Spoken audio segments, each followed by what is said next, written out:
ಮಾಧ್ಯಮದ ಸ್ನೇಹಿತರೆ, ದೇಶದ ಪ್ರಧಾನಮಂತ್ರಿಗಳು ಕರ್ನಾಟಕಕ್ಕೆ ಬಂದಾಗ ಭದ್ರತೆಯನ್ನು ನೀಡಲಾದಂತ ಕಾಂಗ್ರೆಸ್ ಸರ್ಕಾರ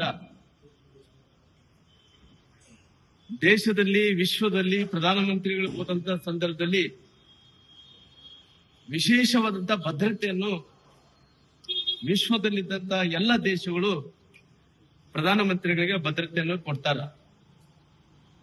ಆದ್ರೆ ಕರ್ನಾಟಕದಲ್ಲಿ ಕಾಂಗ್ರೆಸ್ ಸರ್ಕಾರ ಭದ್ರತೆಯನ್ನು ಒದಗಿಸುವಂತ ವಿಚಾರದಲ್ಲಿ ಸಂಪೂರ್ಣವಾಗಿ ವಿಫಲವಾಗಿದೆ ಅನ್ನಂತ ಮಾತನ್ನು ಹೇಳ್ತಾ ಇದೆ.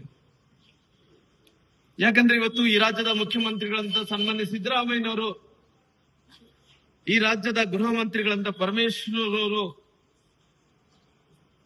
ಅವ್ರು ತಿಳ್ಕೊಂತ ಇದಾರ ಬಿಜೆಪಿಯವರಿಗೆ ಮಾತ್ರ ಪ್ರಧಾನಮಂತ್ರಿಗಳು ಅಂತ ಹೇಳಿ ತಿಳ್ಕೊಂತ ಇದಾರ. ಅವ್ರು ಈ ದೇಶದ ಪ್ರಧಾನಮಂತ್ರಿಗಳಂತೇಳಿ ಅವ್ರು ತಿಳ್ಕೊಂತ ಇಲ್ಲ.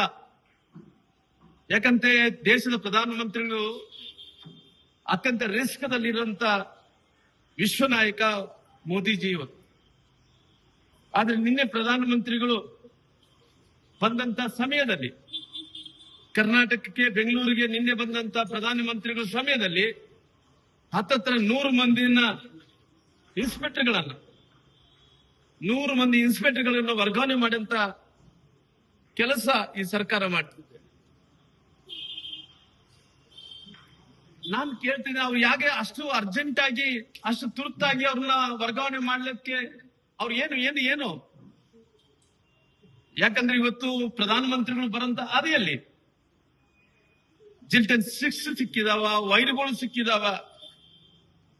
ಅವ್ರು ಏನನ್ನ ಹೆಚ್ಚುಗಡೆ ಮಾಡಿದ್ರೆ ಯಾರು ಹೊಣೆ, ಯಾರು ರೆಸ್ಪಾನ್ಸಿಬಿಲಿಟಿ?